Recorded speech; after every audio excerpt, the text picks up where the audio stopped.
Hey everyone, What If Fan here, bringing you another exciting part of What If Transmigrated as a Kanto gym leader. You can find the fanfic title and the original author's name on my Patreon page. Make sure to check it out and show them some love. If you enjoy the video, don't forget to like, subscribe, and ring that notification bell so you never miss an upload. Also check out my Patreon channel for early releases of all the series, where you can find all the series released one day ahead of YouTube. Alright, let's jump into it. Chapter 381, Zikram, It's Gotta Be You. Should he really send out Zikram now? The thought flashed through N's mind, because he realized he genuinely had no idea how to deal with Dai. Should he really send out Zikram now? The thought flashed through N's mind, because he realized he genuinely had no idea how to deal with Dylan's current team. And this was only Dylan's third Pokemon. Actually, not even. The first, Glimmera, had just made a brief appearance before being recalled. But the real problem was, I'm the one chosen by Zikram. N looked at Dylan, his gaze suddenly resolute. He was the hero chosen by the Dragon of Ideals. How could he back down now? This was a full 6-on-6 battle. He couldn't seriously let himself be forced into using Zikram just to beat a single Arbok, could he? That would be pathetic. Vanillux, I'm counting on you. And made up his mind. No matter what, he wouldn't use Zikram unless absolutely necessary. A flash of light burst from the Pokeball, and a Pokemon resembling a double scoop of ice cream appeared in front of N, radiating a soft chill. Its lower body was made of icy crystals, while its upper half had two swirled heads, one smiling sweetly, the other wide-eyed and grinning. It was the pure Ice-type, Vanillux. Ding Vanillux. Ice-type. Blizzard Pokemon. Ability, Ice Body. Moves: Sheer Cold, Blizzard, Ice Beam, Mirror Coat, Icicle Spear, Avalanche. When both heads get angry, it unleashes furious blizzards from its horns, burying everything around it in deep snow.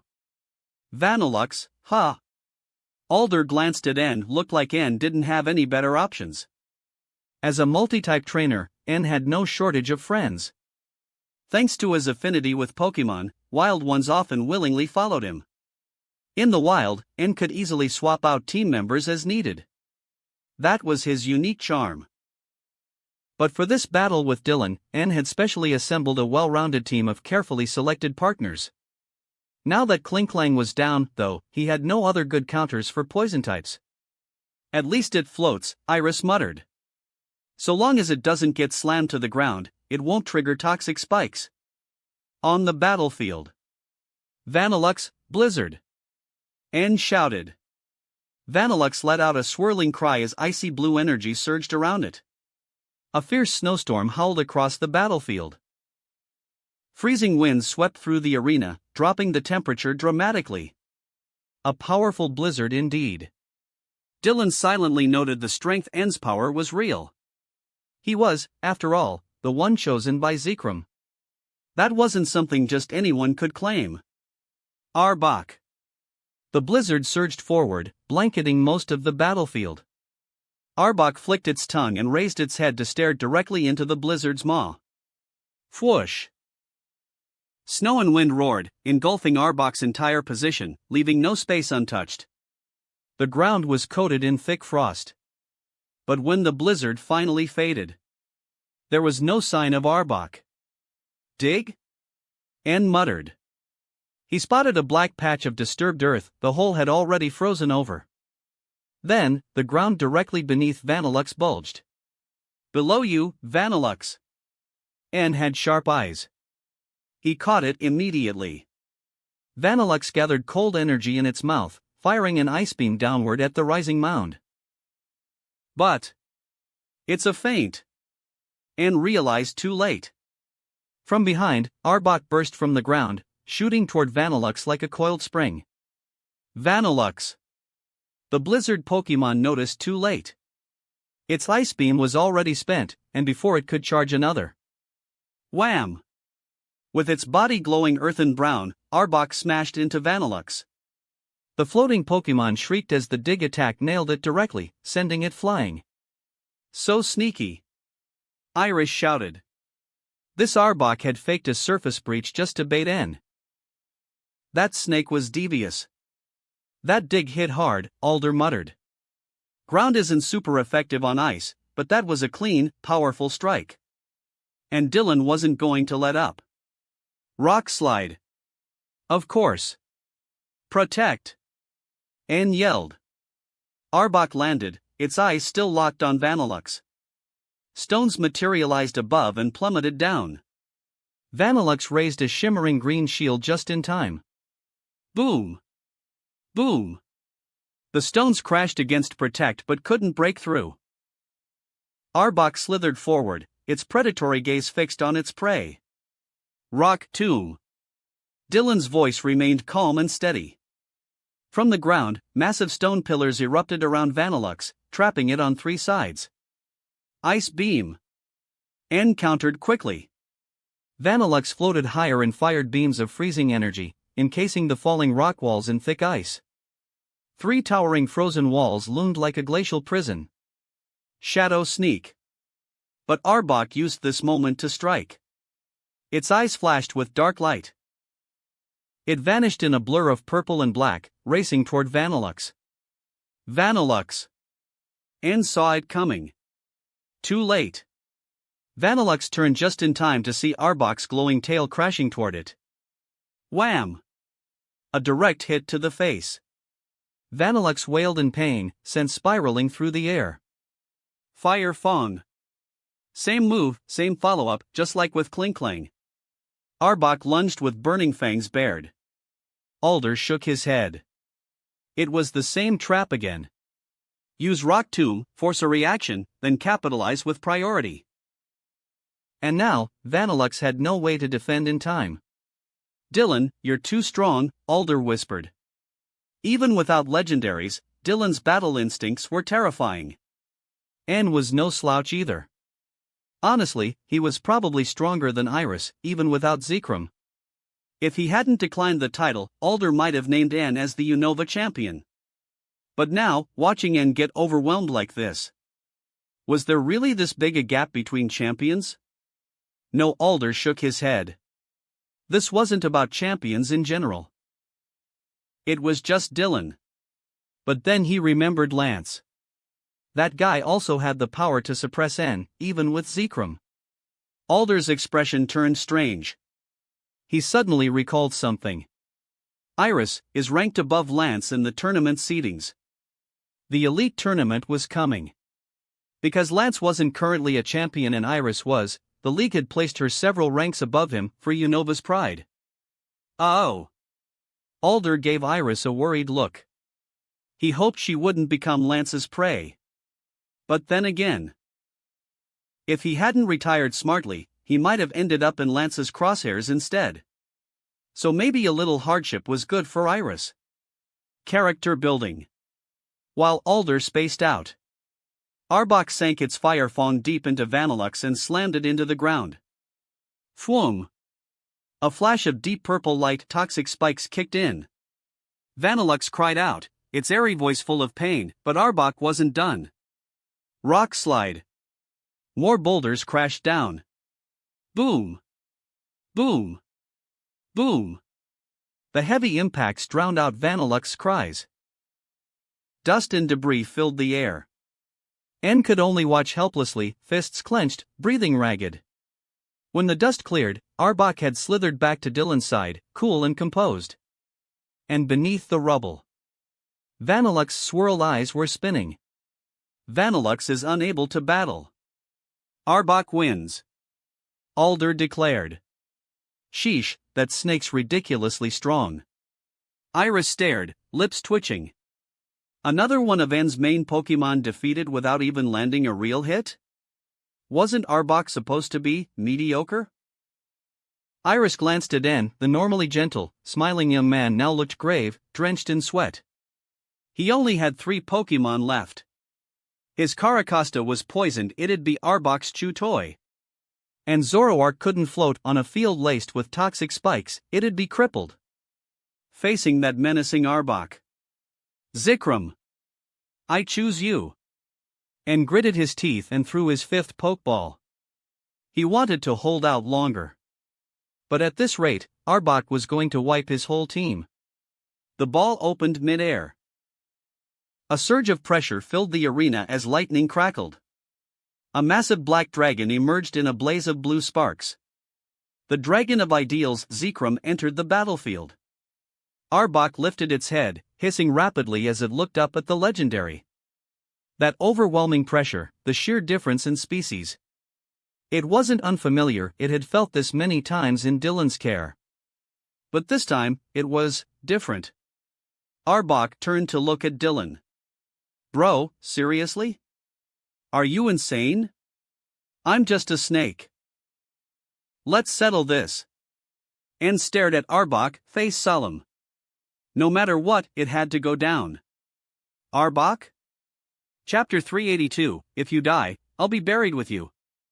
A massive dragon loomed above the battlefield, a fusion of dinosaur bulk and western dragon grandeur.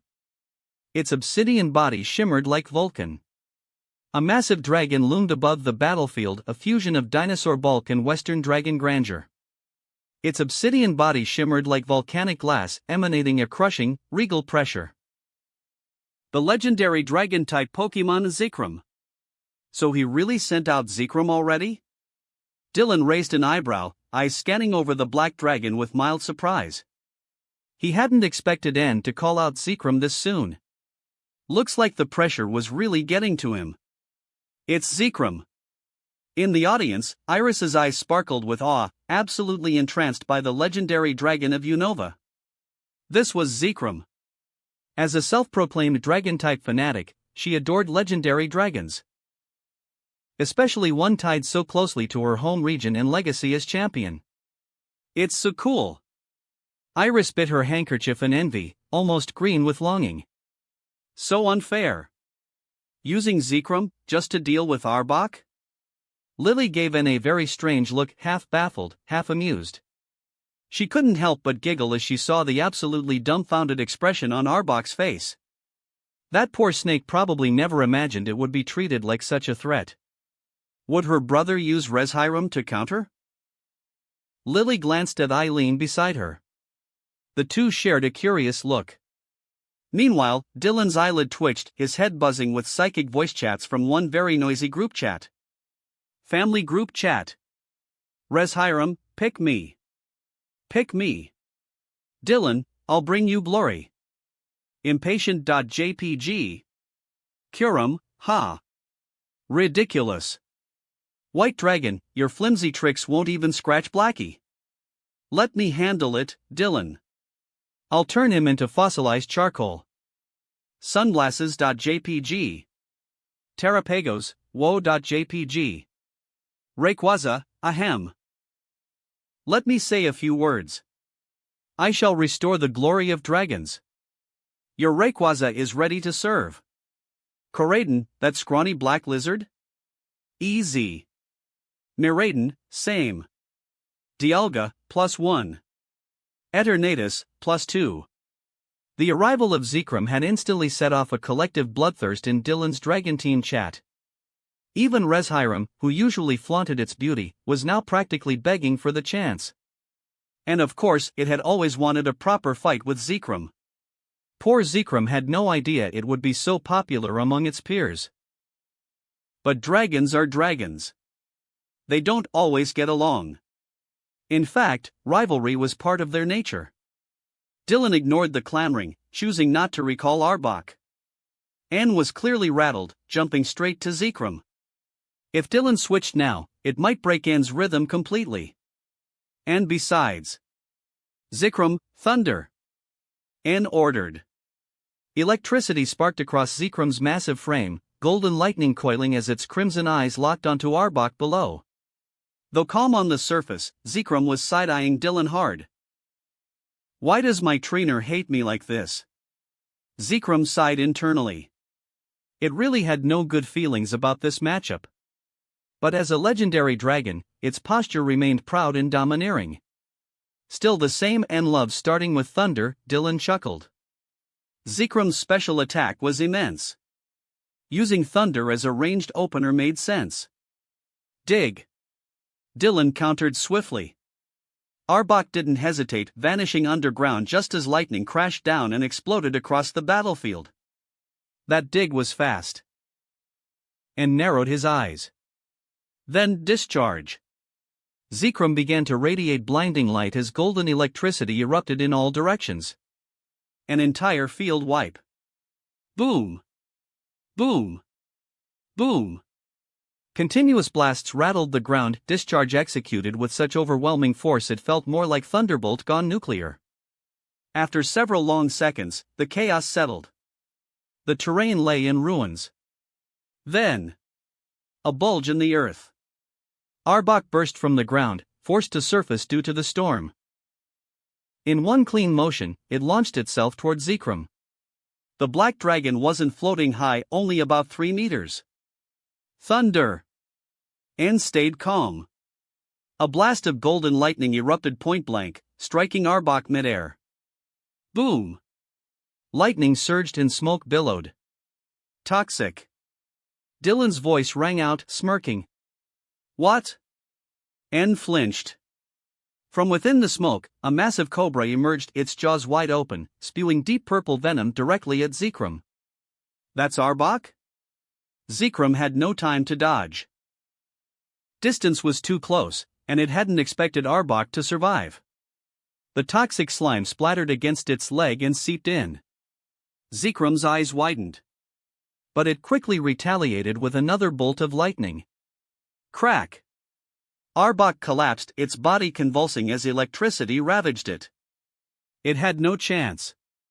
Zekrom's power was too immense. Arbok fell, unconscious. But Zekrom's body now glowed with a sickly purple haze. Poisoned. The first wave of toxic damage had begun. Zekrom winced, but stayed aloft. No way. N's face twisted in disbelief. His Zekrom was poisoned? There's no way that Arbok survived thunder. Even Eileen looked shocked. The timing hadn't made sense. Zekrom's thunder had clearly hit, how did Arbok still manage to counter? No, it's possible. Alder muttered, frowning.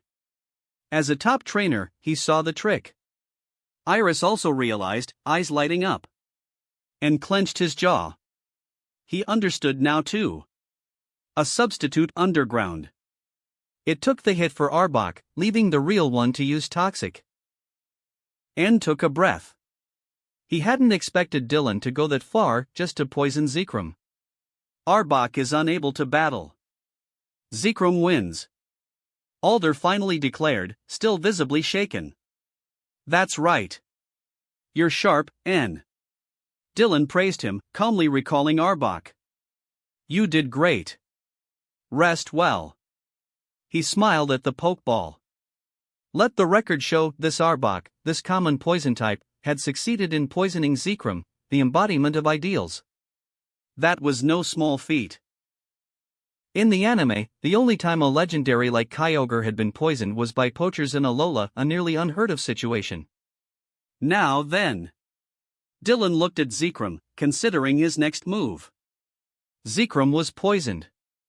No matter how legendary, its clock was ticking. The question now, could his next Pokemon withstand Zekrom's onslaught long enough? He hadn't yet used Eternatus. A poison dragon pairing perfect for this team. But Reshiram, Dylan. Pick me. I'm ready to shine. Cute.jpg. Dylan. Reshiram, I'm your most beautiful and adorable white dragon. This is my fight. Dylan, you. Reshiram, please Dylan. He's poisoned. The heavens are on our side. Let me face him, it's my only wish in life. Puppyeyes.jpg. Dylan rubbed his forehead, unable to ignore the constant psychic begging. With a deep sigh, he reached for Reshiram's pokeball. Reshiram, Dylan. You really do love me. Even if you die, I'll turn into a light stone and guard your grave for 1,000 years. I swear, I won't choose another hero in that entire time. Tiri.jpg. Should I be grateful for that? Dylan burst out laughing in exasperation. This damn dragon was way too real. Truly the dragon of truth. Res Hiram, Arba Arba Arba. Guilty whining.jpg. Chapter 383, Hee Black Dragon, what are you gonna do against me? Res Hiram, prepare for battle. Dylan flicked his luxury ball with practiced ease. A flash of white light later, a magnificent dragon Blanky. Res Hiram, prepare for battle. Dylan flicked his luxury ball with practiced ease. A flash of white light later, a magnificent dragon blanketed in pure white took to the field. A melodious, resonant dragon cry echoed throughout the gym. The white dragon, Res Hiram, spread its grand wings just slightly, its icy blue eyes cool and elegant as it stared down the black dragon, Zekrom. A wave of searing pressure filled the arena. The glow of truth shimmering faintly across Reshiram's body as it stood face to face with Zekrom. The legendary dragon Pokemon Res Hiram, the dragon of truth. Iris practically exploded with excitement, her eyes sparkling madly at the dazzling sight of this ethereal, flawless dragon. Too beautiful. She scanned Res Hiram from top to tail, utterly mesmerized, unwilling to miss even the tiniest detail. It looked like a work of art given life. Res Hiram is just breathtaking. Even Alder, who'd seen it before, couldn't help but sigh. No matter how many times you looked, its sheer beauty was astonishing. That noble air, the otherworldly elegance, it was on a completely different level. Sure, Zekrom was powerful and imposing, but visually? It didn't hold a candle to the stunning white dragon. And this was the showdown. Truth versus ideals. The real thing. N's eyes gleamed, this was the real deal. And this time, it was a genuine clash of truth and ideals. It's our first time letting Res Hiram and Zekrom face off like this, right? About time we settled things. Dylan caught the rebounding ball and smiled at N. It was true. Though he'd had Res Hiram for quite a while, this was their first official battle against N's Zekrom. This was the showdown recorded in Unovan legend. A battle destined to happen. Yeah. And pushed his hat up, eyes blazing. Today, Dylan would feel the full force of his ideals. He could feel Zekrom's intensity surging beside him too. Zekrom, indeed, was locked in a deadly stare with Res Hiram electric tension crackling between the two. And then, the real fight began. White dragon, black dragon. Finally showing your face, huh? You cowardly little lizard. Black dragon? White dragon, you fled last time. Today, I'll show you what real looks like. Black dragon, heh. Without Kyurem? What a joke. White dragon, even without our big brother, I'll beat you down. Black dragon, and what do you have besides shiny feathers? Zekrom was practically vibrating with fury. That smug white fluffball thought it could beat him? Blue lightning arced across his body, an aura of doom building. But then, a sickly purple glow crept up his legs. The second wave of toxic had arrived. Zekrom's eyes narrowed. This one hurt. And Res Hiram saw it, a weakness. Whoa! Without even waiting for Dylan's command, Res Hiram roared, firing a rippling dragon pulse straight at the black dragon. Zekrom! N's eyes sharpened. Zekrom tried to rise, lifting slightly to evade, but Reshiram's timing had been too perfect. The attack landed boom. Zekrom let out a grunt, blasted back, having barely escaped a full hit. But the damage was significant. That damn white snake, it ambushed me. Dragon Claw. N snapped, refusing to let this go unanswered. Zekrom charged, claws glowing with green-blue energy. Dylan's expression didn't change. He simply said, "Imprison." What? N's face froze. Zekrom, stop it, he shouted, realizing too late. Res Hiram flapped its wings and backed away. An X-shaped sigil glowed before sinking into its body, imprison activated. Zekrom's dragon claw struck Res Hiram, causing it to cry out. But behind those cold sapphire eyes, there was no pain, only satisfaction. Because the spell was complete. Zekrum's dragon-type moves were now sealed. You've gotta be kidding. Alder sucked in a sharp breath. That's cold-blooded. Even Iris was stunned. She'd just seen Reshiram's and Zekrum's moves listed on the Rotom decks. Aside from the fire/electric difference, the rest of their sets were nearly identical. Now, Zekrom couldn't use any dragon moves. Not even Earthquake or Rock Slide. Reshiram had sealed it all. All Zekrom had left was Thunderbolt. That's just brutal. Iris winced. What was Zekrom supposed to do now? N was quiet. Very quiet. He'd imagined this would be an intense, passion-filled duel. But now? This is your truth, huh? Dylan? Dragon Pulse. Dylan ordered calmly. Reshiram let loose another azure burst. Thunder! Anne responded, unwilling to give up. The two blasts collided midair, crackling and shrieking in a blinding clash. But soon, Dragon Pulse overwhelmed Thunder and slammed straight into Zekrom. And then, the third wave of toxic hit. Zekrom shuddered as purple venom blazed across its body, stronger than ever before. This one hurt. Bad.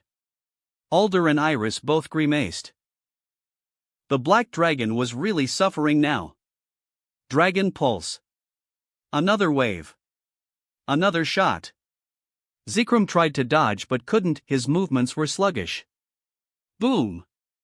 The blast hit. Zekrom roared in pain, his massive body crashing to the ground. Luckily, he didn't trigger toxic spikes, probably because his earlier discharge had blown the whole battlefield to bits. Reshiram hovered overhead, eyes glinting with smug superiority. Woo, hee Black Dragon. What are you gonna do against me? She circled above him proudly, victorious. Zekrom clenched his jaws, utterly humiliated. Zekrom! Fusion Bolt! Anne realized this couldn't continue. They had to close the gap. Zekrom's turbine roared to life, blue lightning wrapping his body like armor. The black dragon shot forward with dazzling speed, his trump card engaged. Even if Fusion Bolt wasn't very effective, it could still break through Reshiram's spam from up close. But protect! Dylan's voice cut like a knife. Reshiram drifted backward, a green shield forming in front of her. Boom! Fusion Bolt slammed into protect, brilliant arcs of blue energy exploding outwards. The barrier held. And clenched his teeth. 1 second, 2, 3. Fusion Bolt faded, and Reshiram immediately retreated again, not even trying to counterattack. Again! Fusion Bolt. Anne had no choice, he had to chase. Normally he'd go for Dragon Claw, but Imprison had sealed it. Blue lightning surged once more, but then purple light. Toxic hit again. Dylan's eyes flickered. Dragon Pulse. Reshiram obeyed, her fourth burst of dragon energy racing toward Zekrom. Zekrom! Anne shouted, but there was no escape. Boom! Zekrom crashed again, slamming into the ground like a meteorite. Dust filled the air.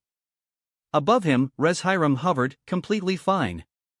In fact, she looked gleeful. Iris was speechless. And on the field, Anne stood frozen. His body was trembling slightly, arms shaking. Dylan! Anne stared across the field.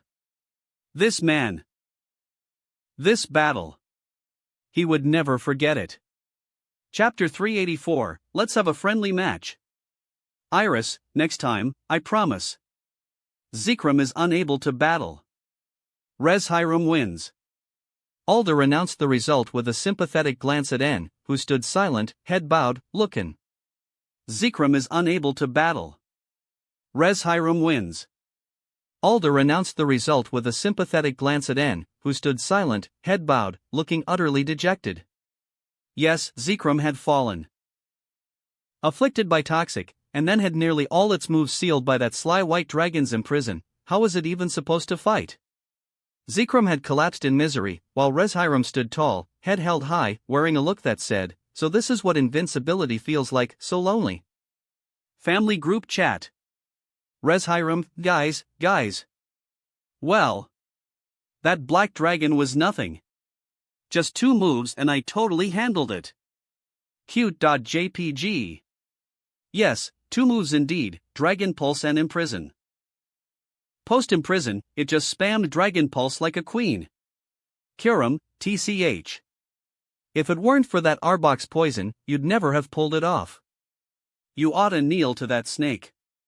Disdain.jpg. Calyrex, you did great, little white. Be proud of yourself. Terrapagos, so strong, whitey super cool. Thumbs up.jpg. Lunala, meh. If we fused with Big Bro, that black lizard wouldn't last a single round. Sundara.jpg. Salgaleo, Nebi, confused black guy.jpg. There were more, but Reshiram didn't care anymore. It felt like it was ascending, its entire existence validated. So satisfying. So satisfying.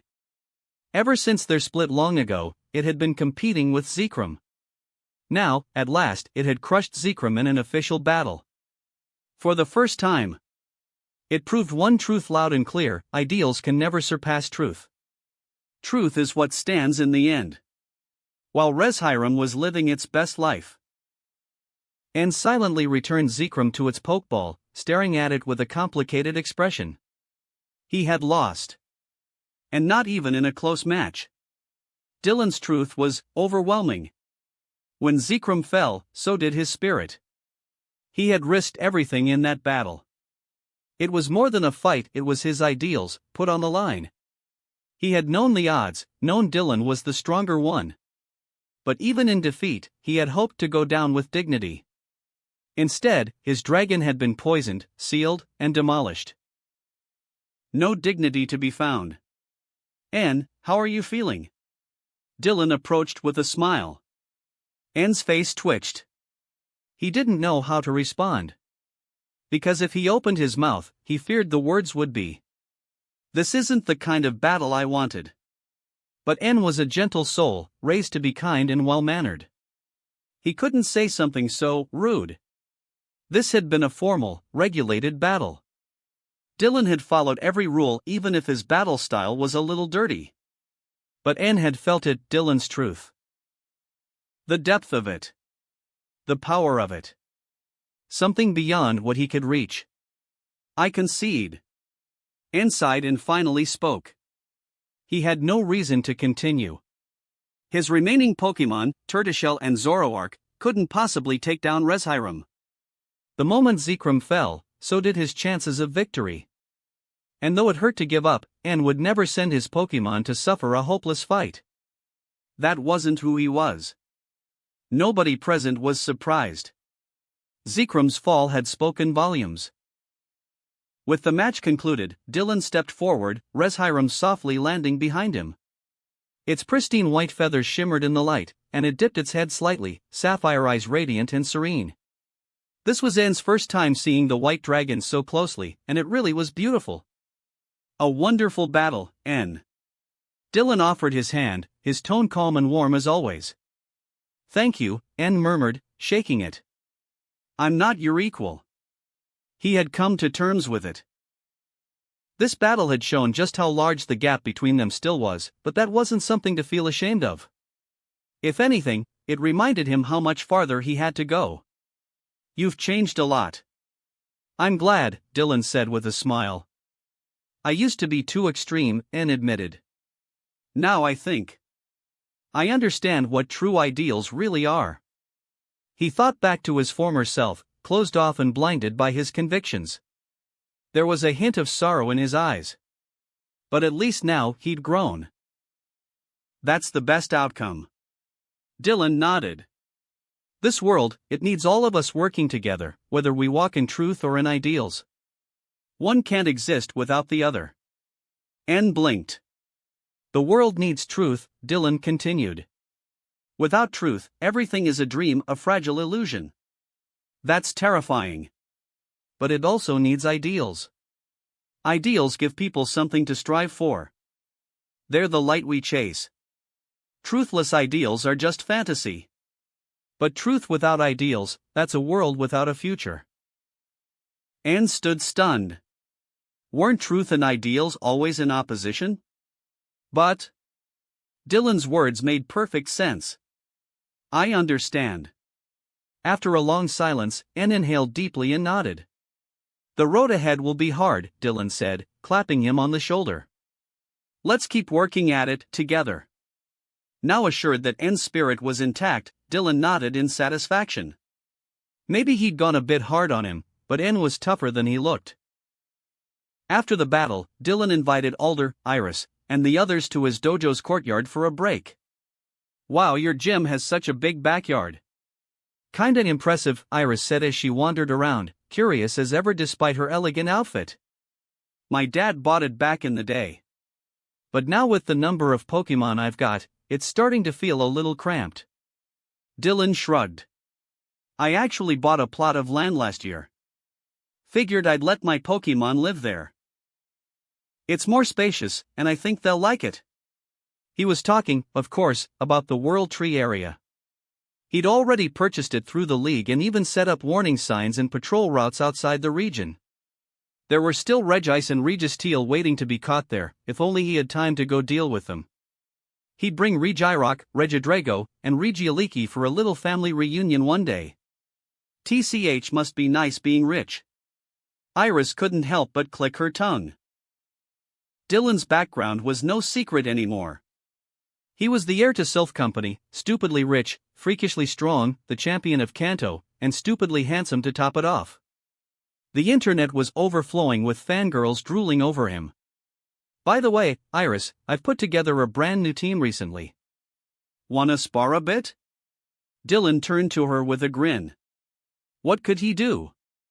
He did want to test her skills. After all, in the Black 2 timeline, she was the champion. And Dylan's newest main team was built around fairy types, perfect for testing against her dragons. Yes, Iris was the girl who understands the heart of dragons, but her team in the games was never full dragon. In Black 2, her champion team included Hydreigon, Druddigon, Archeops, Agron, Lapras, and her ace, Haxorus. Even in the post-game rematch, the only change was swapping Druddigon for Salamence. So yeah, she loved dragons, but her team wasn't full of them. Huh? Iris blinked. She hadn't expected Dylan to challenge her himself.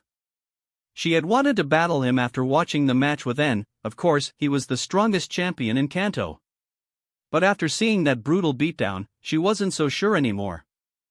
Dylan's battle style was a bit different from what she was used to. Next time, I promise. She smiled brightly but seriously. She needed prep time. She didn't want to end up like in Poison and Demolished. All right. Then what about you, Alder? Dylan turned to the elder champion. That Larvesta you gave me back then? It's fully evolved into Volcarona now. I thought we could. Ahem. Dylan, I don't think my old bones can handle your kind of battle. Alder laughed awkwardly. He still had mild PTSD from battles. And Dylan? If they fought, Alder doubted he'd ever want to battle again. Dylan frowned. That was kind of rude. He always put his heart into every match. How could it be called torture? Still, he didn't like pushing people. If they didn't want to battle, that was fine. Afterward, Dylan took everyone to stroll through Rhoda City for the afternoon. They stayed the night at his gym before heading off, reportedly to tour the Indigo Plateau. After all, they were in Kanto, they had to see the League HQ at least once. 3 days later. Ready? Dylan asked. MHM all packed up, big bro. Lily tied her golden hair into a ponytail. She wore a white hoodie and a gray plaid skirt, a cute backpack bouncing behind her. Let's go then. Dylan helped her tidy her bangs with a smile. They picked up Eileen at the castle and took off for Vermilion City on Reshiram's back, where Leaf was waiting for them. And so, they arrived in Lumiose City. The heart of Kalos, the city of light where technology met beauty and bustle. The most populated city in the Pokemon world. Yup. Dylan and the others had finally arrived in Kalos. Chapter 385, Challenge the Rota Gym.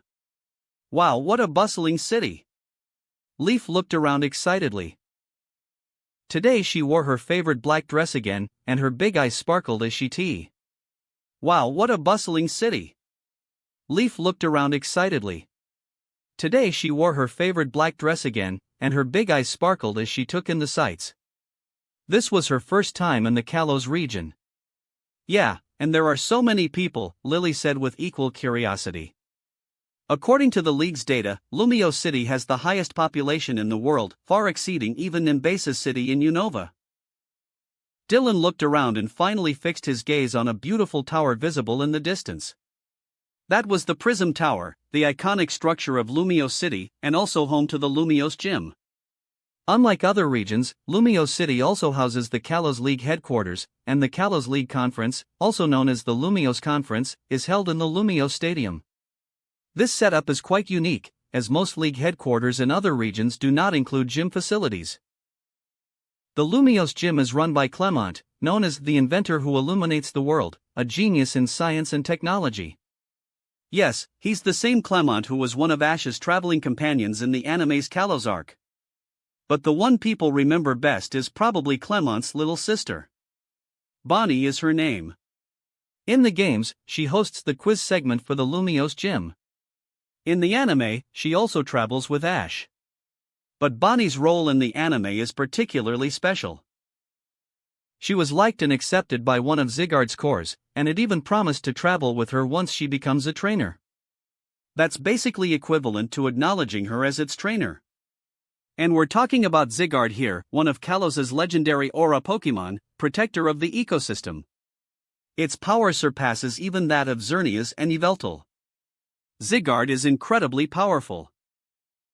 Although its anime depiction made it seem a bit weak due to being influenced and rampaging, its 100% for me is definitely no less than any other third-tier legend. Its 100% for me is said to possess power that overwhelms even Xerneas and Yveltal. Pokédex from Pokemon Moon. Wonder if Team Flare in this world has their eyes on Zygarde, Dylan mused, eyes narrowing. In the games, Zygarde doesn't have much story, you just catch it at Terminus Cave after entering the Hall of Fame. That's because the game version Pokemon Z was never released. It might get new plotlines once Gen 6 gets a remake. But in the anime, it's different. Team Flare's boss Lysandra tries to control Zygarde and use it to destroy the current world. Yep, another idealist. Champion Dylan, Elite 4 Leaf, and the two ladies, I'm the secretary of Ms. Diantha. A woman in a black uniform appeared before the four, bowing respectfully. Hello, Dylan smiled and nodded. Champion Serena and MS. Diantha are waiting for you at the Sunrise Cafe. I'll take you there. Thank you. You're very welcome. Please, this way. The secretary gestured toward a nearby vehicle. The group got in and headed toward Sunrise Cafe. Yes, they had informed the Kalos League before coming. After all, Dylan and Leaf's statuses were anything but ordinary, they were Champion and Elite 4 member of Kanto. Even when traveling privately, it was best to notify the local league.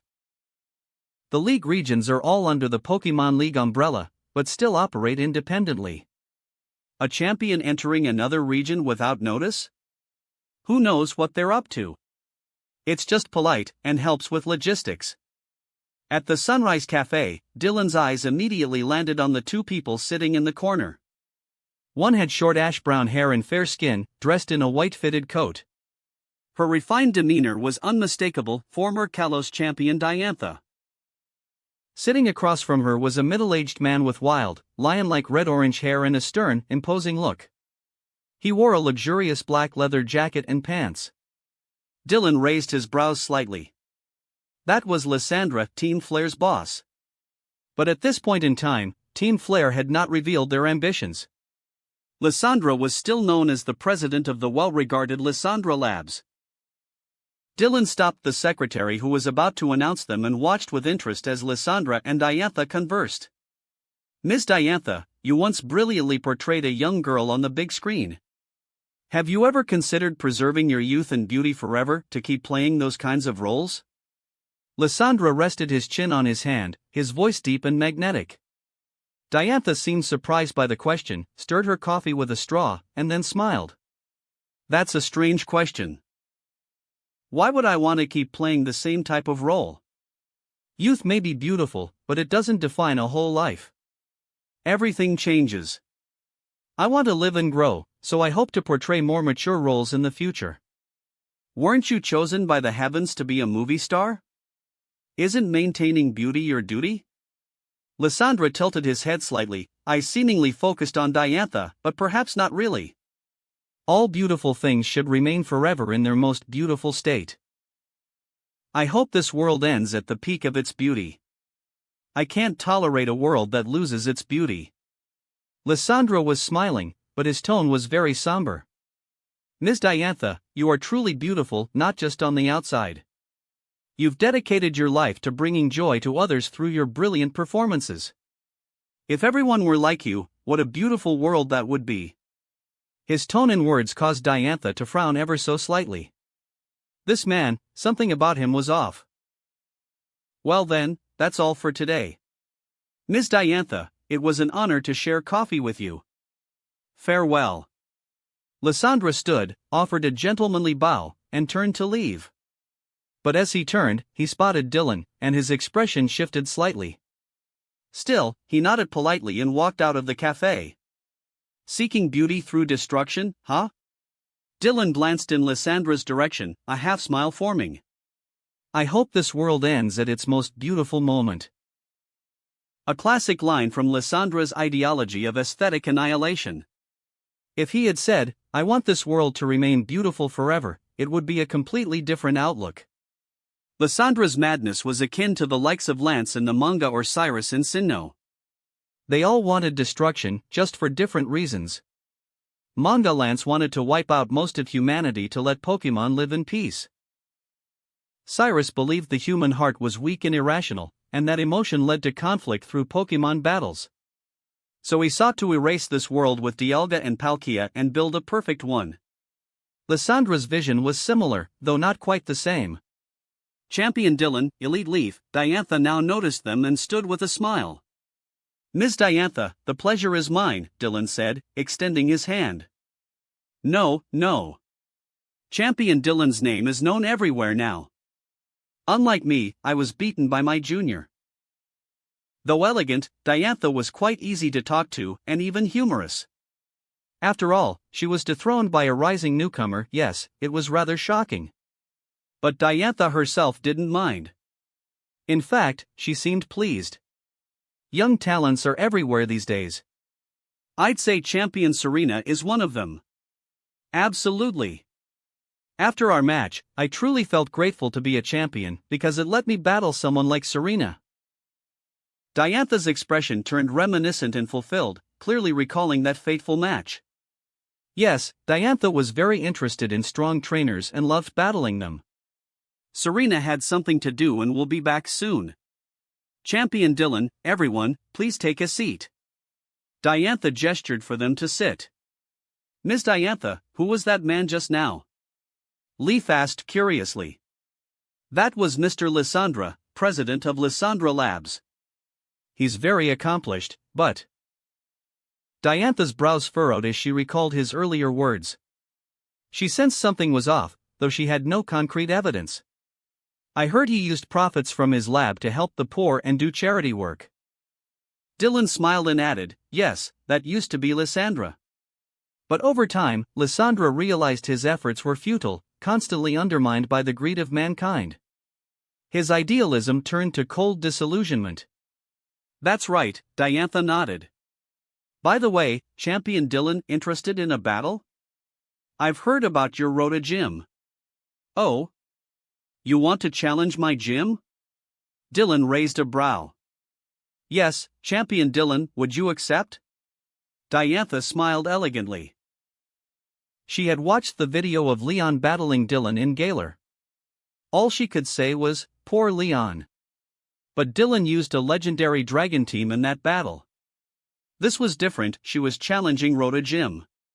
She'd done her homework. Unless someone draws a golden badge, Dylan usually doesn't use legendaries in gym battles. And even if he did, Diantha believed she could handle a few. After all, she was the former Kalos champion.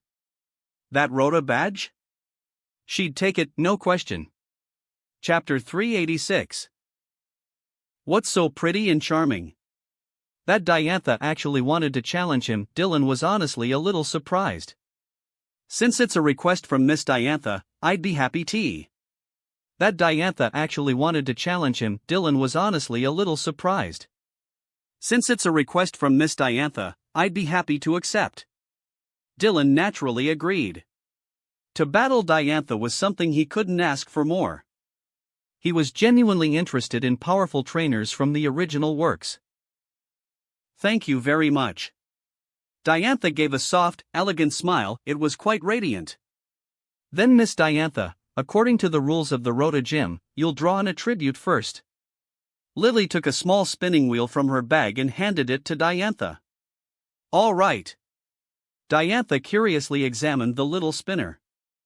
Dylan was a multi-type trainer and was gradually working toward mastering all types. That was no secret anymore. Some people, frankly, made the gap between them and others feel inhuman. Diantha pressed the go button, and the pointer began spinning rapidly.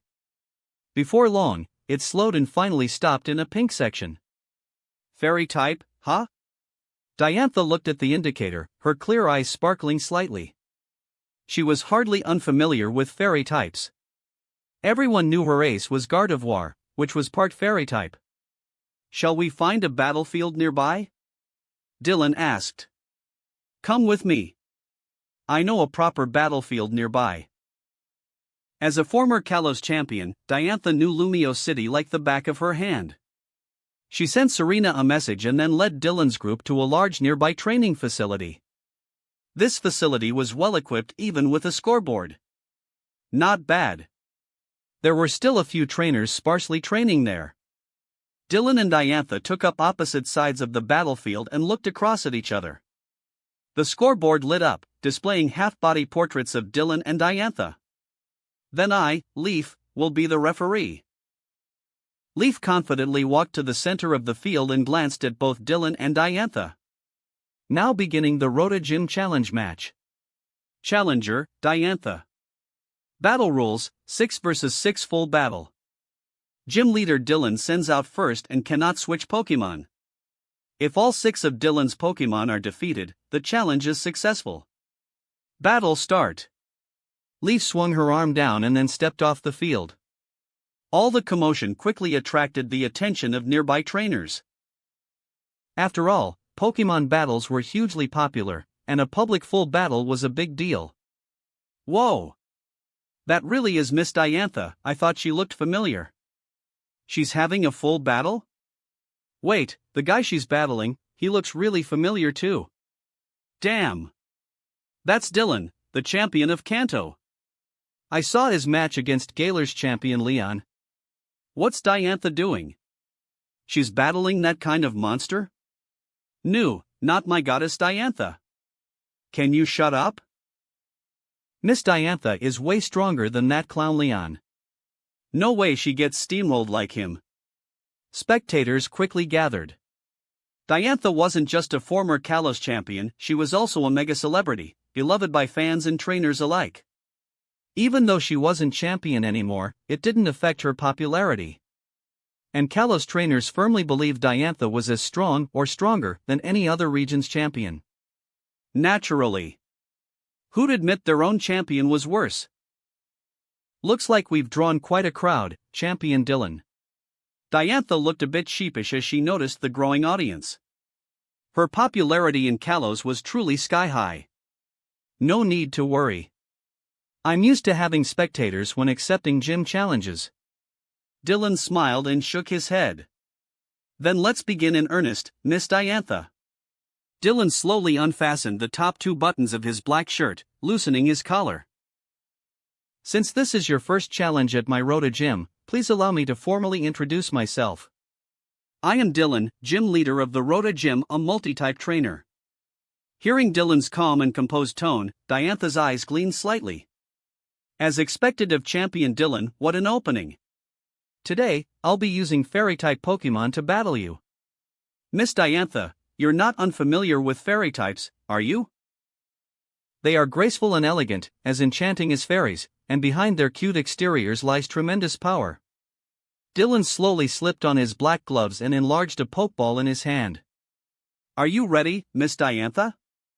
Then allow me to show you the unique charm of fairy types. With eyes locked on Diantha, Dylan tossed his first Pokeball. My first Pokemon will be this one. Klefki, ready for battle. The Pokeball opened with a flash of white light, revealing a floating Pokemon that looked exactly like a keyring, with various keys dangling from it. It was Klefki. Beep Klefki, Steel/Fairy type. The Key Ring Pokemon. Ability, Prankster. Moves, Play Rough, Imprison, Fairy Lock, Torment, Reflect, Light Screen, Spikes. Description: it never lets go of keys it likes. To prevent theft, it often carries the keys to vaults. Klefki as the opener, huh? That little guy is no joke. Leaf clicked her tongue as she listened to the Rotom Dex. She hadn't seen Dylan use Klefki before, but it was clearly annoying to deal with. That much was obvious. With the Prankster ability and a Steel/Fairy typing, Klefki had amazing resistances. Immune to Dragon and Poison, and only weak to Fire and Ground, easily one of the best type combinations. Hawlucha, you're up. After a brief pause, Diantha tossed her first Pokeball. A Pokemon with humanoid and avian features landed in front of her. It had beautiful, colorful plumage, a beak-like head, and a powerful build. It was Hawlucha. Beep Hawlucha, Fighting/Flying type. The Wrestling Pokemon. Ability, Unburden. Moves, Sky Attack, Reckless, High Jump Kick, Flying Press, Swords Dance, Detect, Roost. Description: it leaps gracefully with its wings, delivering elegant but deadly strikes. These moves are honed in its forest home. Looks pretty strong. Lily curiously observed the muscular Hawlucha. It looked just like a gladiator. But Hawlucha is weak to Fairy. That means Diantha chose a Pokemon with a disadvantage from the start. She sure is confident. Challenger moves first, Dylan said with gentlemanly grace, motioning with his hand. Then I won't hold back. Diantha lifted her arm elegantly. Hawlucha, Swords Dance. Diantha went for a buff first. Swords Dance boosts physical attack by 2 stages, making Hawlucha a lot more dangerous. Hawlucha struck a strong pose, and an intense, sharp aura surged around it. Swords Dance. Fairy Lock. Dylan calmly issued his command. Klefki swayed slightly, pink energy flying toward Hawlucha and forming a pink lock symbol that attached to it. Diantha's brow furrowed. She recognized the move, Fairy Lock. Klefki's signature. It's like Mean Look, it prevents switching out for all non-ghost Pokemon. But unlike Mean Look, Fairy Lock has a time limit and a stronger binding effect. You can't escape even with Baton Pass. With Prankster active, Fairy Lock activated instantly. Spikes, Dylan ordered again. Klefki continued jingling as sharp spike fragments scattered across the battlefield. Just as the spikes were laid, Hawlucha finished its Swords Dance. Hawlucha, go in with Fire Punch. Diantha's expression turned serious. Her Hawlucha had inherited Defog, but she didn't want to risk Klefki pulling something during the setup. Although Hawlucha prefers fighting on the ground, it could fly. So as long as it didn't land, the spikes wouldn't matter. Hawlucha bent its knees, leapt high, and spread its wings to glide toward Klefki. Its flight was like a glide, fast and stylish, closing the distance in no time. Flames erupted from its right fist, Fire Punch. But metal sound. Dylan smiled coolly. WNNG WNNG. Klefki backed off, shaking violently as unbearable metallic screeches turned into semi-solid sound waves. Hawlucha flinched, as though struck. Metal sound tore into its eardrums, contorting its expression. White light flashed around it, its special defense fell sharply. Hang in there, Halucha. Diantha's face tightened. Prankster made Klefki's status moves lightning fast, there was no time to prepare. Metal Sound didn't deal damage, but it was grating. Still, Halucha was one of Diantha's main Pokémon. It quickly adapted and resumed its charge. But its speed clearly dropped. Halucha threw its flaming fist. But Klefki narrowly dodged with a sideways juke. Still, Halucha's experience showed it followed up with a left-hand fire punch. Thunder Wave. Electric sparks crackled around Klefki and shot straight into Halucha. Paralysis. Electric current surged through Halucha, freezing its muscles. It lost its balance and fell toward the ground, crashing. Diantha's expression visibly changed. What a nasty little thing. What's so cute and charming about your fairy-type Pokémon? Chapter 387. This isn't a Pokémon battle. Just like her Halucha, which had been paralyzed by Thunder Wave, Diantha herself felt stunned, paralyzed in a different way. Her mind was SP. Just like her Halucha, which had been paralyzed by Thunder Wave, Diantha herself felt stunned, paralyzed in a different way. Her mind was spinning. No, this wasn't right. This was absolutely not what she imagined a Pokémon battle would be like. And, was this even fairy type? But Dylan didn't care what Diantha was thinking. Now that Halucha was paralyzed, it was the perfect moment to go on the offensive. Dazzling Gleam. Dylan gave the order with a calm smile. Klefki shimmered with a beautiful pink light, and beams of energy shot toward Halucha. Halucha! Diantha snapped out of it with a gasp. But Halucha couldn't dodge, though the paralysis was beginning to wear off, it was still sluggish and unresponsive. It had no way to evade the incoming move. Boom! Dazzling Gleam hit Halucha dead on, and it let out a pained cry as it slammed into the ground. And the moment it hit the ground, pain surged again, spikes. From the spikes laid earlier by Klefki. In the games, ground-based hazards like spikes don't affect flying types. But this was the real world. Just like flying types avoid toxic spikes unless they're knocked down, the same applies here. Forced to land, Halucha was hit. Dazzling Gleam is super effective against Halucha, and with its special defense harshly lowered by Metal Sound, even Klefki's modest special attack did significant damage. After all, Halucha's special defense wasn't anything to write home about to begin with. Yikes! That's brutal. Wait, is that how you're supposed to battle with Klefki? Damn! Who told me to train mine as a physical attacker? Too strong, no wonder he's the Kanto champion. Come on, Miss Diantha. You got this.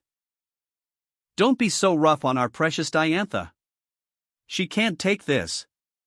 Spectators were stunned, the match was completely one-sided. At some point, a girl in a black and red dress had arrived. Her bright eyes sparkled with curiosity as she watched Klefki, then turned her gaze to the poised and elegant Dylan. Once more, Dazzling Gleam. Dylan snapped his fingers with a smile. Klefki chimed like tiny bells, and the pink light flared again. Another beam of fairy energy shot toward the downed Halucha. Halucha! Use Detect! Diantha shouted. If this Dazzling Gleam landed again, Halucha was done for. Halucha painfully lifted its head, its body was racked with pain and it hadn't recovered from the previous hit. But the pink beam was already descending. A flash of focus shone in Halucha's eyes. With a sudden burst of strength, it rolled multiple times to the side, barely avoiding the Dazzling Gleam. Detect!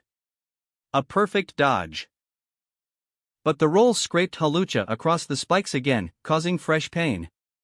Still, the pink lock from earlier, Fairy Lock, was fading away. Its effect had ended. Return, Haluk. Fairy Lock. Diantha hurried to recall her Halucha. It was in no shape to keep fighting. But Klefki moved faster. Another beam of pink energy lanced out and sealed Halucha in again. It couldn't escape. The whole crowd went silent, expressions growing strange. Champion Dylan. Diantha froze mid-motion, hand on her pokeball. Her lips pressed into a line as she stared across the field. Was this guy even human? I'm just trying to recall my Pokemon. Do you really have to go this far? Miss Diantha, as a former Kalos champion, we should both give this our all, don't you think? Dylan offered an apologetic, yet polite nod. Diantha wanted to object, but in the end, she held her tongue. He made a fair point. Dazzling gleam. Dylan kept pressing forward.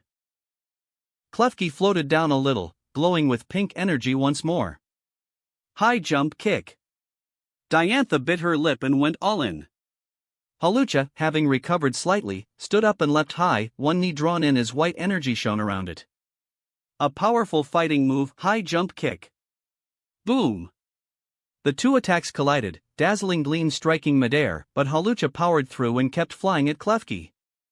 After one sword's dance, Hawlucha's physical power was intense. High jump kick was also a very high base power move. Protect. Dylan smirked and looked down. A green barrier formed in front of Klefki just in time to block the incoming kick. Wham! High jump kick smashed into the barrier, which rippled but didn't break. Fire punch. Diantha wasn't giving up, ready to capitalize when Protect ended. Hawlucha hovered in front of the shield, right fist blazing with flames, ready to strike. But then its body froze, electricity crackling across it. Paralysis triggered. Diantha's eyes widened. No. Seems like you're a little unlucky, Miss Diantha. Dylan chuckled. Paralysis is mostly RNG. Besides the guaranteed first turn speed drop, the actual paralysis chance is random.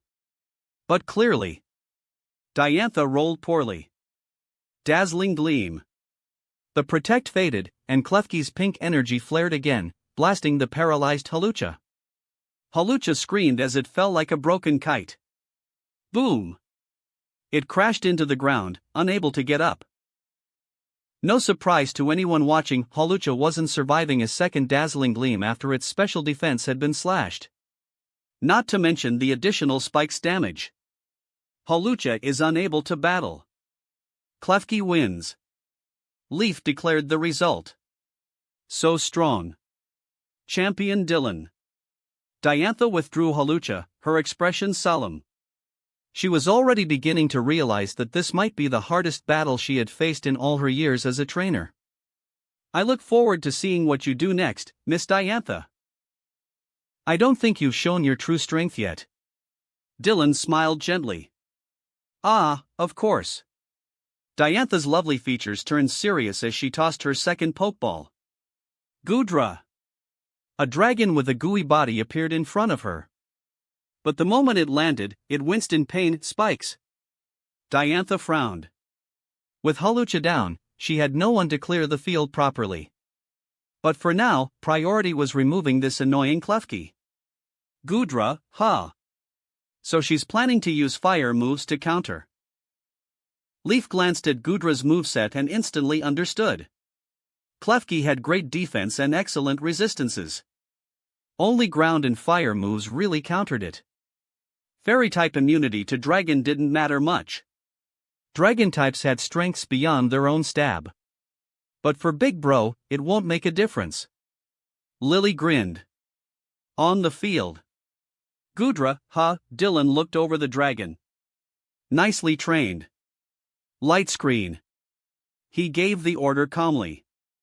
He already knew what Diantha was going for, but no offense, it wouldn't work.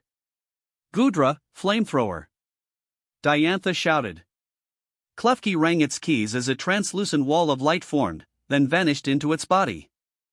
Goodra unleashed a fiery stream. Flamethrower flew toward Klefki. But thanks to Prankster, light screen had already gone up. Boom! The flames exploded against Klefki, but a shimmer of the light screen softened the impact. Klefki floated out of the fire with only mild injuries. Light screen's damage reduction is too strong. Taking down Klefki with Goodra is going to be hard. Many among the crowd were catching on. From the ground, hitting a floating target like Klefki with ranged attacks was already tough. And now Klefki had light screen up? Even harder. Gudra, surf. Diantha's eyes flashed as she gave her next command. Gudra roared as a wave rose and swept across the battlefield toward Klefki. Dazzling gleam, Dylan replied with a tilt of his head. Klefki sparkled again, shooting another pink beam at the top of the wave. Gudra immediately submerged, dodging the fairy move. Reflect. Seeing this, Dylan calmly followed up. Klefki summoned another shimmering barrier, Reflect, and it vanished into its body.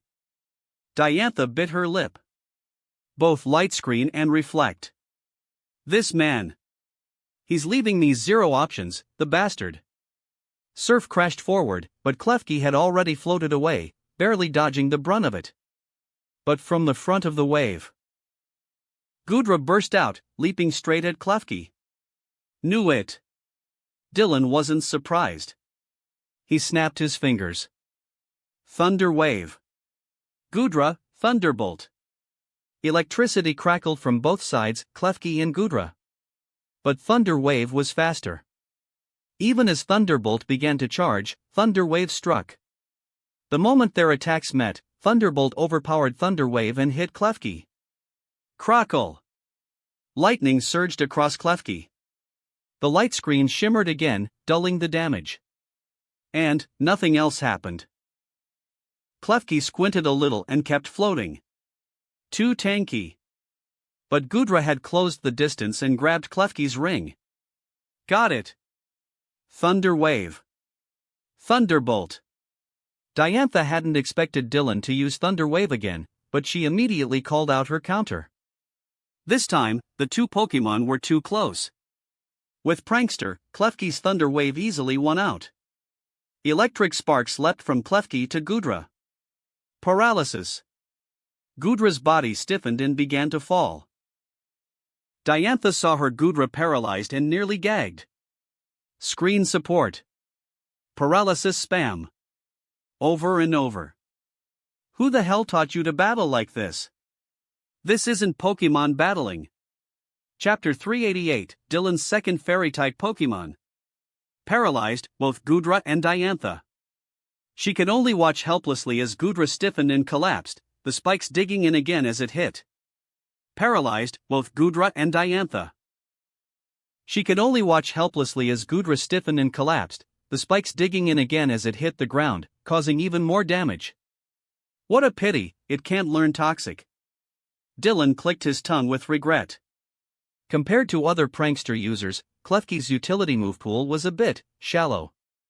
In Generations 6 and 7, Klefki could still learn Toxic and Swagger. Both excellent utility moves, especially Toxic. But starting with Gen 8, Klefki could no longer learn either. Dylan even tried using a Toxic TM in this world, but it didn't work. Klefki just couldn't learn it. Truly a shame. Play rough.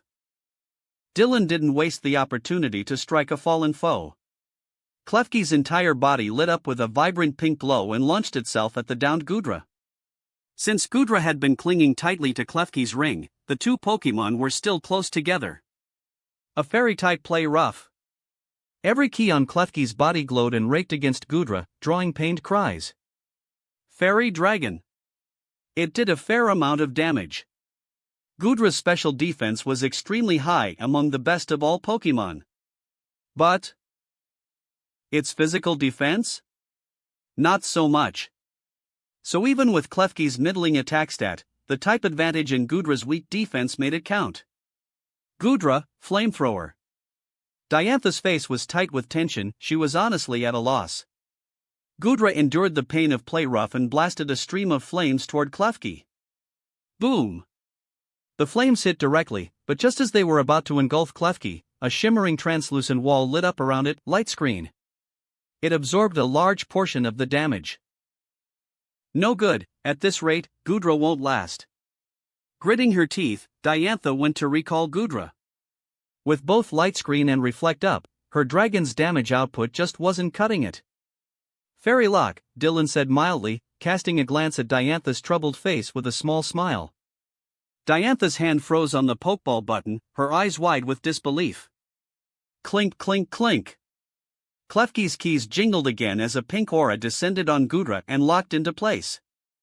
Fairy lock. Gudra was trapped again. The spectators were shifting uncomfortably. This guy, he was ruthless. Flamethrower. Diantha's elegant expression had turned a shade green. Fine. If you won't let me retreat, then I'll go down swinging. Gudra roared and sent another stream of flames toward Klefki. But Klefki simply drifted aside, dodging the attack. Play rough. In an instant, Klefki slammed into Gudra again, its glowing keys slashing and battering its foe. Gudra groaned in pain. Fire blast. Diantha tried to suppress her rising frustration and went all in. Gudra couldn't escape. It wasn't fast to begin with, and paralysis made that worse. Landing a counterattack was already impressive. But to her dismay, just as Fire Blast began charging, paralysis triggered again. It missed. Diantha was shaking slightly, fists clenched. This damn paralysis. Play rough, Dylan said, sounding almost sorry for her. He hadn't expected Gudra to be this unlucky. But now, the match was decided.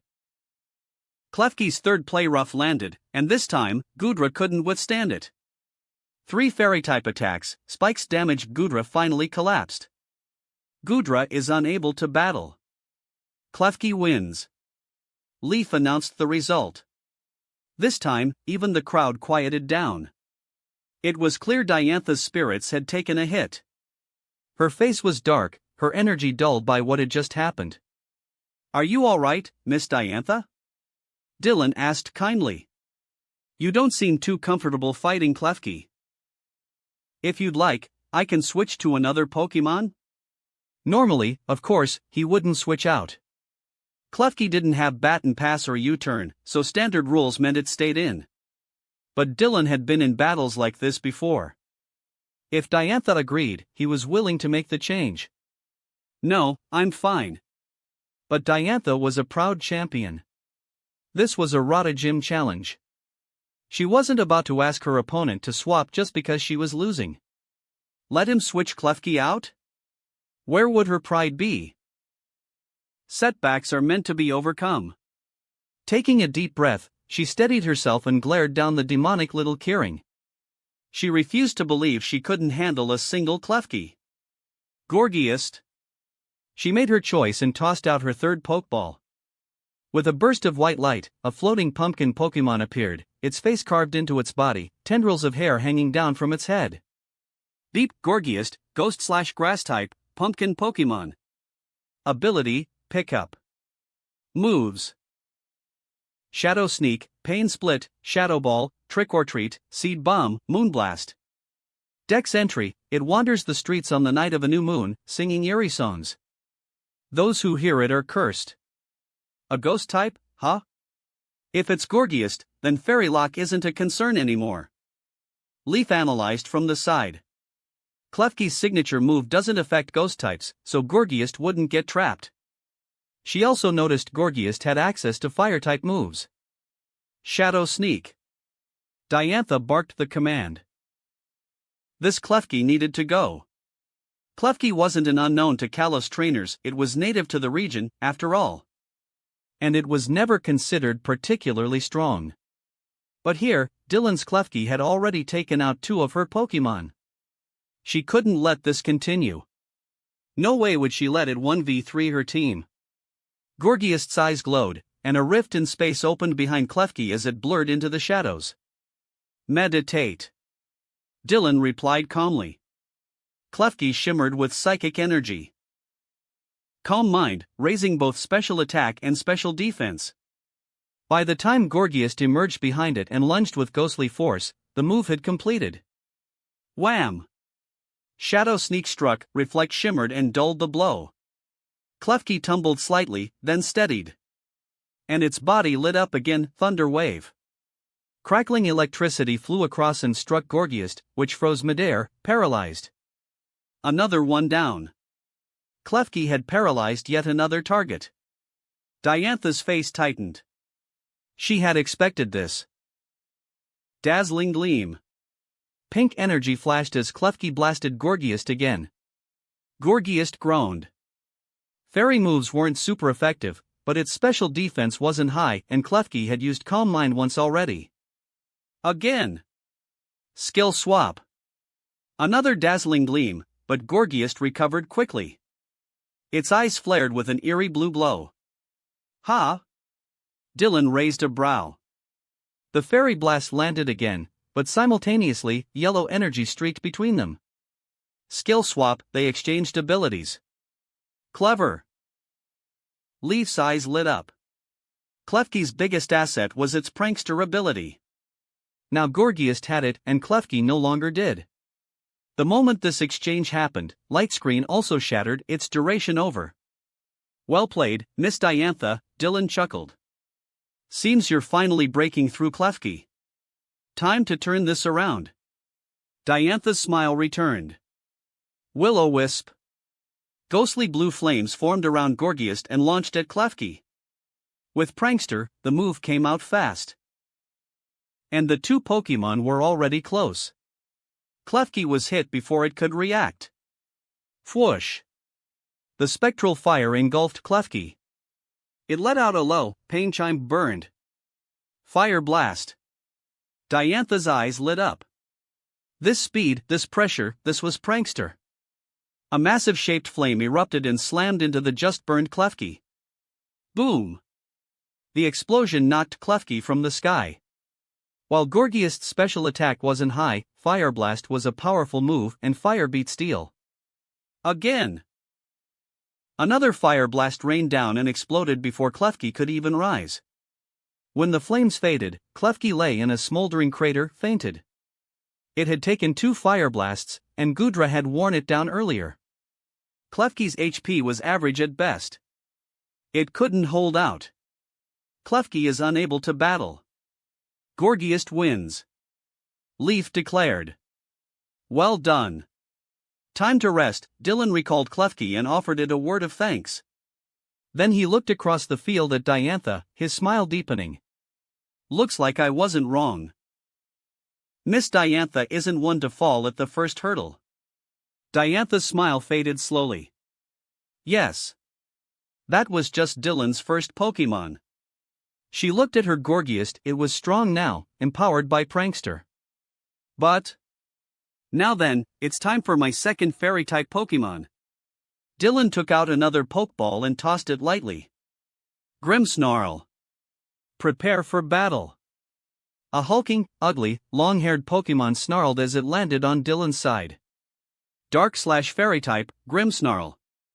Diantha's face instantly froze. Grimmsnarl? She would bet anything that thing had Prankster too. You said your fairy types were cute and pretty? Klefki she could kind of accept. But this ugly brute, how is this part of your adorable fairy type team? Chapter 389, This isn't fun at all. Diantha had just begun to feel hopeful when despair hit again like a freight train. She knew a thing or two about Grimmsnarl, and based on D. Diantha had just begun to feel hopeful when despair hit again like a freight train. She knew a thing or two about Grimmsnarl, and based on Dylan's battle style, she was 100% certain. This Grimmsnarl definitely had Prankster. She'd bet her heart on it. And that was just awful. Because after the skill swap earlier, her Gorgiast now had Prankster too, but Prankster has no effect on dark types. And Grimmsnarl was dark/fairy. Gorgiast was already at a type disadvantage. Now even her ace strategy had been nullified. Diantha's eyes flickered with uncertainty. But Dylan wasn't going to give her time to think. Dark Pulse. Grimmsnarl brought its claws together, summoning a sphere of black energy that rippled forward toward Gorgiast. Dark-type Dark Pulse. Return. Diantha didn't hesitate any longer. She recalled Gorgiast immediately. It was no match. There was no way to win against a dark/fairy demon like that. Auroras. After a moment's thought, Diantha threw out another Pokeball. White light burst, revealing a massive Pokémon landing with a thunderous crash. It resembled a long-necked dinosaur, mostly dark blue with pale blue crystalline patterns on its neck and belly. On its head were aurora-like finned frills. Aurorus. And despite the name, it didn't have dragon typing. Deep Aurorus, rock/ice type, tundra Pokemon. Ability, Refrigerate. Moves, Hyper Beam, Blizzard, Light Screen, Ice Beam, Freeze Dry, Nature Power. Ah, a fossil Pokemon brought back to life. Lily tilted her head, curious. But Aurorus doesn't seem like a great match for Grimmsnarl. She wasn't wrong, Aurorus didn't counter Grimmsnarl, nor was it countered. It would all come down to tactics and execution. The problem was, Aurorus's typing was extremely vulnerable. Rock/Ice meant it had two 4x weaknesses, fighting and steel. That was rough. And Grimmsnarl had no shortage of physical fighting type moves in its arsenal. That's why Lily was skeptical about the matchup. We'll see how Miss Diantha handles it, Leaf shrugged. Many Pokemon had 4x weaknesses. It didn't necessarily mean instant loss. Battles were more than just type charts. Back on the field, Aurorus, use Blizzard. Diantha took the initiative. She didn't have much real experience battling Grimmsnarl, as very few trainers in Kalos used one. But she knew it was a bruiser up close. Aurorus let out a howl, icy blue energy swirling in its maw. Sucker Punch, Dylan's lips curled slightly. Grimmsnarl's eyes gleamed with malice. It vanished and reappeared beside Aurorus in a blink. Whoosh! Aurorus unleashed a violent snowstorm, but Grimmsnarl had already dodged to the side and slammed its blackened claws into its foe's flank. Rip! Sucker Punch connected hard. Aurorus cried out, its body jolting from the impact. Ice Beam! Diantha countered sharply. Aurorus forced itself upright, glaring at Grimmsnarl as freezing energy built in its throat. Fake tears. Grimmsnarl suddenly dropped to its knees, hands clasped, making deep, croaking whimpers. No one knew what it was saying, but the groveling posture was clear. It was begging for mercy? The audience was stunned. Just staring at this muscular, demonic goblin bowing and pleading on the battlefield, was this even legal? Bowing? Seriously? Even Aurorus was confused, its Ice Beam pausing mid-charge. Could it really hit a Pokemon that was clearly begging for forgiveness? Don't fall for it, Aurorus. It's a trick. Diantha's eyes widened. She immediately warned her Pokemon. Really? Aurorus hesitated again, unsure what to believe. That's when Grimmsnarl's hair stood on end, bristling like needles, glowing with black light, then suddenly stabbed upward into Aurorus's chin. Aurorus roared in pain, Ice Beam discharging harmlessly into the air. False surrender. Grimmsnarl's signature move, pretend to submit, then strike with bristling hair. In the games, it always hits. Now we see why. Aurorus snarled in rage, glaring down at the grinning, devilish Grimmsnarl, who was standing tall again. That dirty, scheming, foul beast. It had duped her. Aurorus began charging up another Ice Beam. Looks like she's mad. Let's help her a bit. Dylan smiled lightly. Swagger. Grahaha. Grimmsnarl made a face that could make children cry and began cackling darkly. One hand on its hip, the other raised a very suggestive middle finger at Aurorus. Distorted waves of energy rippled toward its foe. With Prankster, Swagger came out instantly. Aurorus's eyes ignited with rage. It couldn't believe the insult. Aurorus! Diantha cried out. White light burst across Aurorus's body, attack sharply rose. But along with the boost came confusion. A moment later. Bam! Bam! Bam! The battlefield trembled as Aurorus began slamming its head into the ground repeatedly. It was hurting itself. And in its confusion and rage, it didn't even seem to notice. Bit stronger than I expected, Dylan mused. It was the first time he'd seen a Pokemon go so hard into self-damage after confusion. Aurorus! Snap out of it. Diantha shouted desperately. She'd dealt with confusion status before, sometimes a trainer's voice could help. But Drain Punch. Dylan wasn't giving her the chance. Grimmsnarl's arms glowed white as it leapt forward, raising both fists high. Bam! The punch landed perfectly on Aurora's side, sending the ice/rock Pokemon flying with a shriek.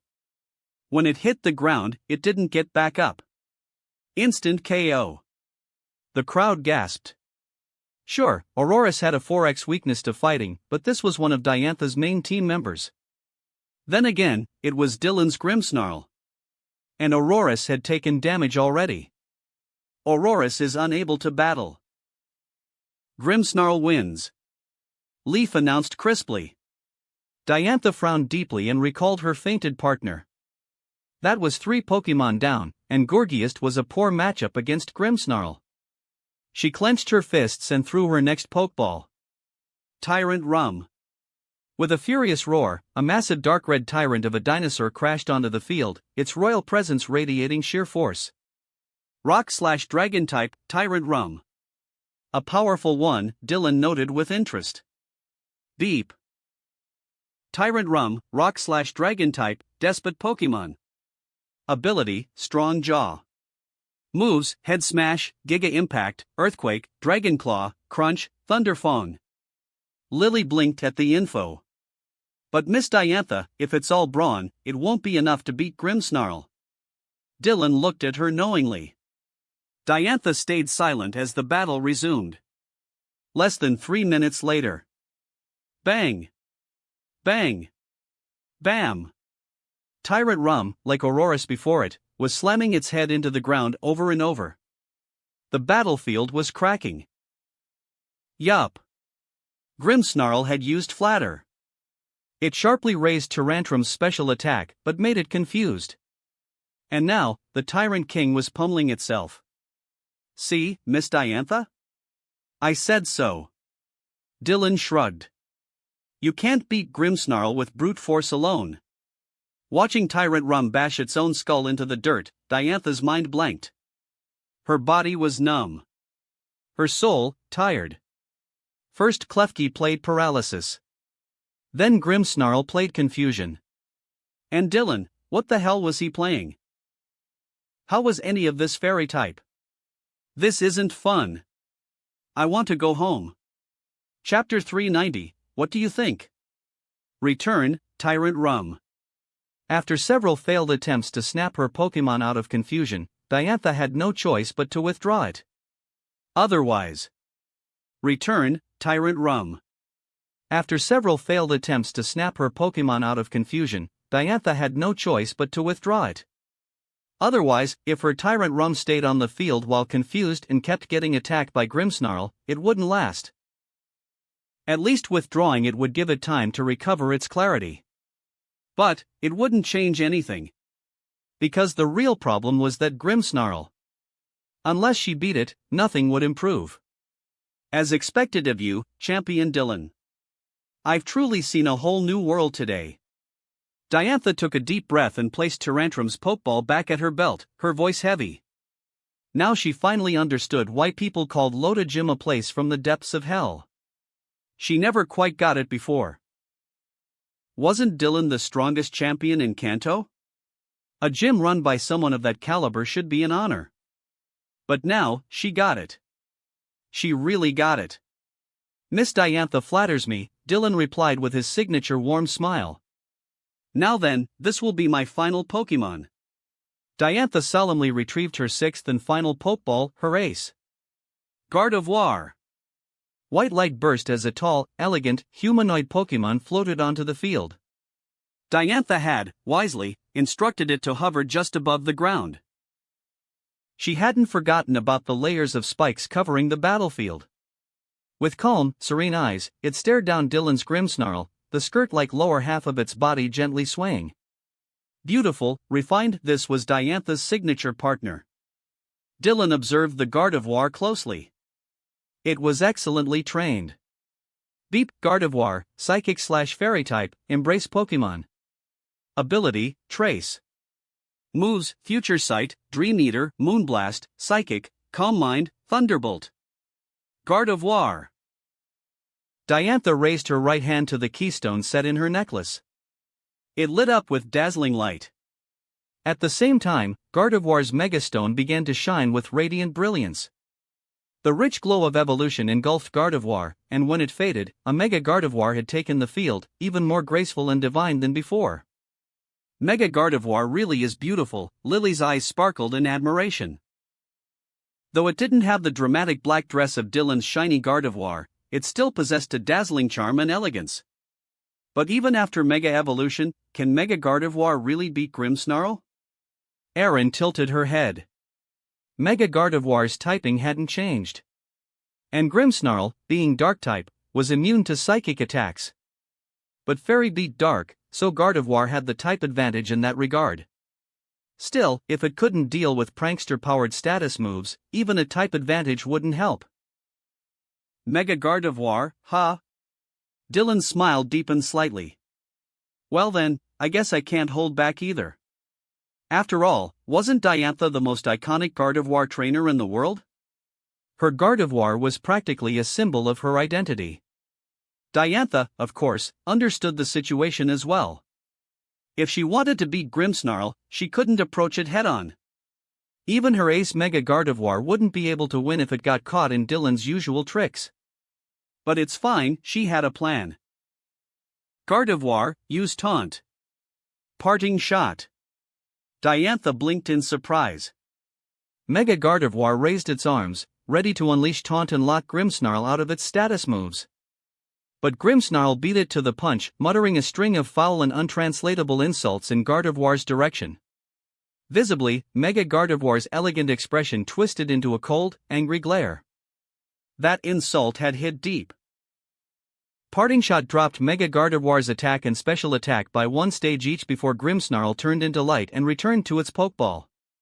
Diantha blinked again, unsure what just happened. Did you know, Miss Diantha? I actually have a Gardevoir of my own. Dylan smiled as he took out another Pokeball. I'm quite fond of her, and I've heard nothing but praise about your Gardevoir. Today's the perfect time to compare. Let's see whose Gardevoir is stronger, yours or mine. Diantha's eyes lit up with interest. So Dylan had a Gardevoir too? Gardevoir, battle ready. Dylan tossed the ball into the air. A flash of white light later, his shiny Gardevoir landed gracefully on the field.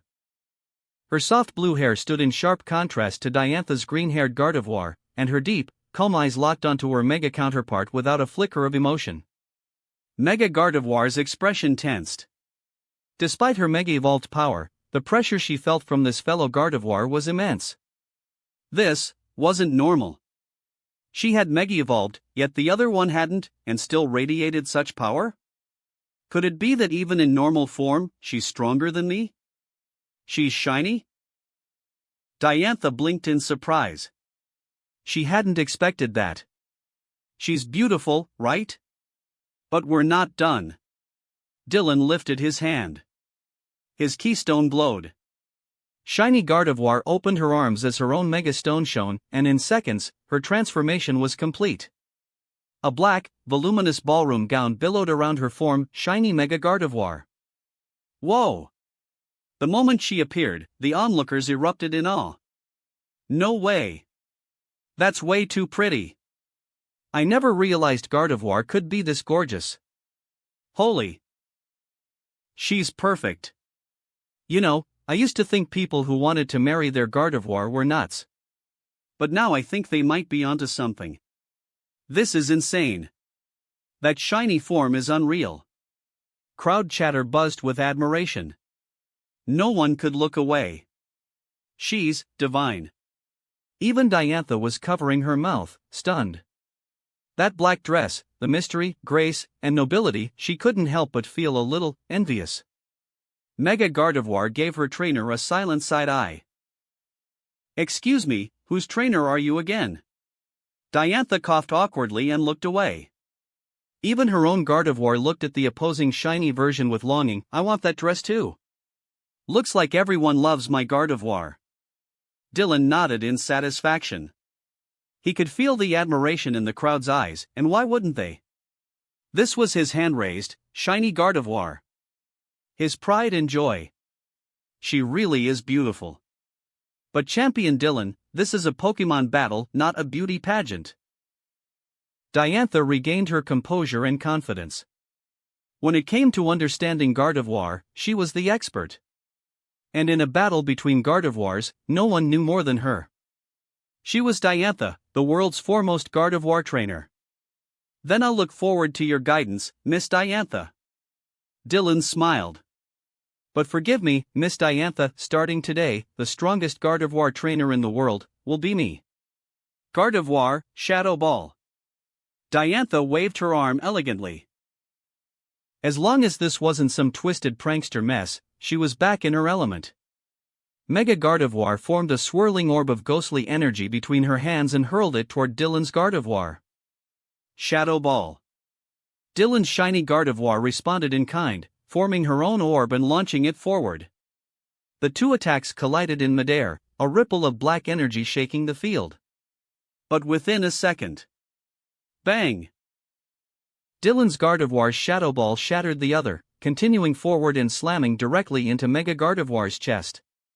Boom! She let out a cry and crashed to the ground. As she landed, the spikes embedded on the field dug into her further, causing more damage.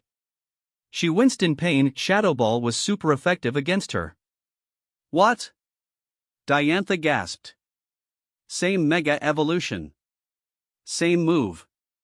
Why was her Shadow Ball crushed so easily? It didn't make sense. Her Gardevoir was her lifelong partner, her ace. And she'd never even heard that Dylan had a Gardevoir, let alone this strong of one. He'd been hiding this? Looks like Miss Diantha is having a little existential crisis, Leaf grinned. Dylan's too much. That Gardevoir used to be the core of his Psychic-type team, and now he's just tossed her onto his fairy squad? Leaf rolled her eyes. Nope.